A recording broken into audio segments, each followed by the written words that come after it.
लंगर लगाया, इसके पीछे क्या उद्देश्य है, क्या कुछ कहना चाहते हैं हमारे सर? हमने यहाँ पे जो आज दिल्ली के अंदर, जब ये दिल्ली के अंदर लोगों ने, किसान यूनियन ने, पूरे हिंदुस्तान के किसानों ने ये आवाज़ लगाई थी कि 25-26 को चलो दिल्ली की तरफ, तो हमारे पंजाब में, तो हम वहाँ से मुस्लिम भाईचारे की तरफ से, मुस्लिम फेडरेशन ऑफ पंजाब की तरफ से हम भी उसी काफ़िले के अंदर पहले दिन से यहाँ पर आए हुए हैं। और दिल्ली के अंदर जो सबसे पहला काफ़िला दाखिल हुआ था उसके अंदर हम लोग शामिल थे। हमारे मुस्लिम फेडरेशन ऑफ पंजाब के कुछ सदस्य ऐसे थे जो यहाँ पर मौजूद थे, और जो सबसे पहले जो आंसू गोले दागे गए थे वो हमारे कुछ साथियों के ऊपर भी लगे थे।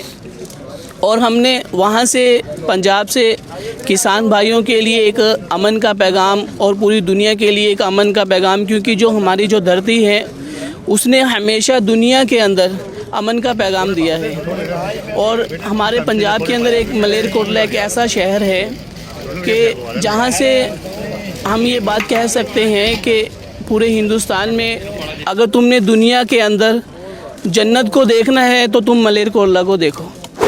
तो हमारा शहर एक अमन पसंद शहर है, और हमारे शहर के अंदर जो ये सोशल मीडिया के ऊपर, या कह लो कि गोदी मीडिया है, या जो आज सेंटर की सरकार है, आज जो ये लोगों के अंदर ये बातें फैला रहे हैं कि हिंदू मुस्लिम, मुस्लिम सिख, हिंदू ईसाई या मुस्लिम ईसाई, जो ये आपस के अंदर एक राजनीति खेल रहे हैं लोगों के साथ, मैं उन लोगों से कह देना चाहता हूँ, उन अंधभक्तों से कह देना चाहता हूँ जो इनकी चालों के अंदर आते हैं, कि आप हमारे शहर मलेरकोटला को देखिए कि हमारा मलेरकोटला शहर कैसा है, कि वहाँ के हम हिंदू भी हैं, ईसाई भी हैं, मुस्लिम भी हैं, सिख भी हैं, और वो हर एक मज़हब के लिए सबसे पहले आगे आते हैं। जैसे हमारे शहर के अंदर से जब वो हमारे सिखों के 10वें गुरु गोबिंद सिंह, जब उनके छोटे शहजादों को सरहद की दीवारों के अंदर चिनवाया गया, उस वज़ीर जालिम ये उनके ऊपर जुल्म कर रहा था, तो दुनिया के अंदर सबसे पहली जो आवाज़ उठी थी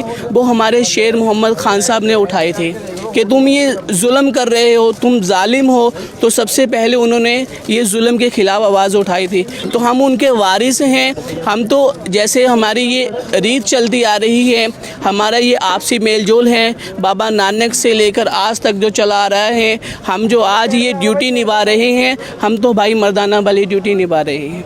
भाई मर्दाना ने बाबा नानक के साथ 28 साल रहकर उनकी सेवा की है। आज हम अपने भाइयों के साथ वही मेल जो मिलाप था, आज वो फिर दोबारा ये जालिम बादशाह ने जो हमारे अंदर ये कुछ बातें डाली हुई थी, तो हम इनका धन्यवाद भी करते हैं कि इन्होंने आज हमें ये दोनों कम्युनिटियों को आज फिर इकट्ठा कर दिया। कृषि कानून जो बदलाव लाया गया, जिसको लेकर सैकड़ों लाखों की संख्या में जो इस वक्त आप देख सकते हैं कि बॉर्डर पर पड़े हैं किसान, तो इस बारे में क्या कुछ कहना चाहिए? मोदी का जो फैसला है कैसा है?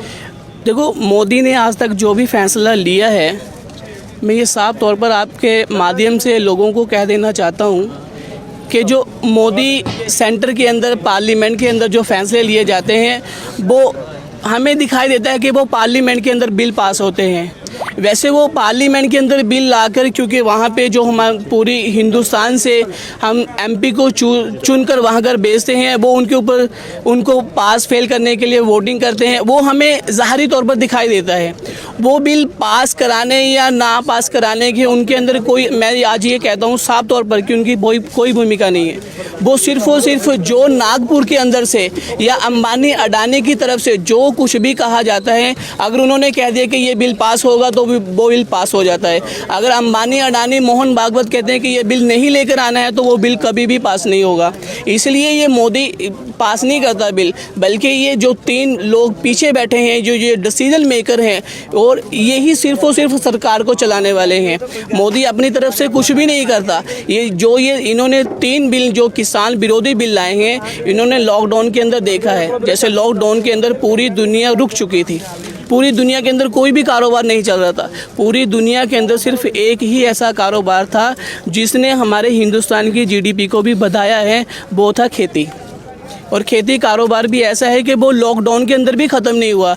इन अंबानी अडानी ने देखा कि हम तो ये ऐसा कारोबार है और ऐसा धंधा है कि जो पूरी दुनिया रुक चुकी है, इसके अंदर भी ये बंद नहीं हुआ, तो चलो इसके ऊपर भी हम कब्ज़ा कर लें। तो इन्होंने ये देखा, इसलिए लॉकडाउन के अंदर ही ये 3 बिल लेकर आए हैं जो किसान विरोधी बिल हैं। बिल्कुल किसान को ख़त्म कर देंगे। अगर ये बिल बाकी रहते हैं तो किसान बिल्कुल ख़त्म हो जाएगा। इसलिए मैं सेंट्रल सरकार से कहना चाहता हूँ, मोदी जी से कहना चाहता हूँ कि मोदी जी, आप भी खाना खाते हैं, आप भी चावल खाते हैं, आप भी रोटी खाते हैं। ये वही किसान पैदा करता है जिसके खिलाफ तुम बिल लेकर आए हो। बल्कि तुम ये सोचो कि तुम किसानों के खिलाफ नहीं, तुम अपनी जान के खिलाफ ये बिल लेकर आए हो। तो क्या लगता है आपको? सबसे बड़ी बात जो मैं आपसे पूछना चाहता हूँ, आप किसान नहीं हैं फिर भी इस आंदोलन में शरीक हुए हैं, तो कुछ लोग बोलेंगे कि ये जो है भड़काने वाला सिस्टम हो रहा है यहाँ पे बॉर्डर पे, इस उन लोगों को क्या मुंह तोड़ जवाब देंगे? मैं उन लोगों को ये बात कह देना चाहता हूँ, मैं उनको ये बात कह देना चाहता हूँ कि ये किसान की लड़ाई नहीं है। किसान तो आज जो सड़कों के ऊपर बैठा है ना, वो हमारे जैसे लोगों के लिए बैठा है। क्यों? क्योंकि किसान तो खुद पैदा करता है, वो खुद खा लेगा। अरे भाई, हमने बाज़ारों के अंदर से ख़रीदना है, वो तो किसान है 20 रुपये किलो कनक बेच देगा। ये जो प्राइवेट करना चाहते हैं, ये अंबानी अडानी जो उनको ख़रीदेंगे, फिर ये 100 रुपये किलो आटा बेचेंगे। फिर वो 100 रुपये किलो आटा कौन ख़रीदेगा? एक आम इंसान ही ख़रीदेगा ना। तो फिर लड़ाई किसकी हुई? आम इंसान की लड़ाई हुई ना। फिर किसान की तो लड़ाई है ही नहीं। इसलिए हम आम इंसान बनकर आज किसानों के साथ खड़े हैं।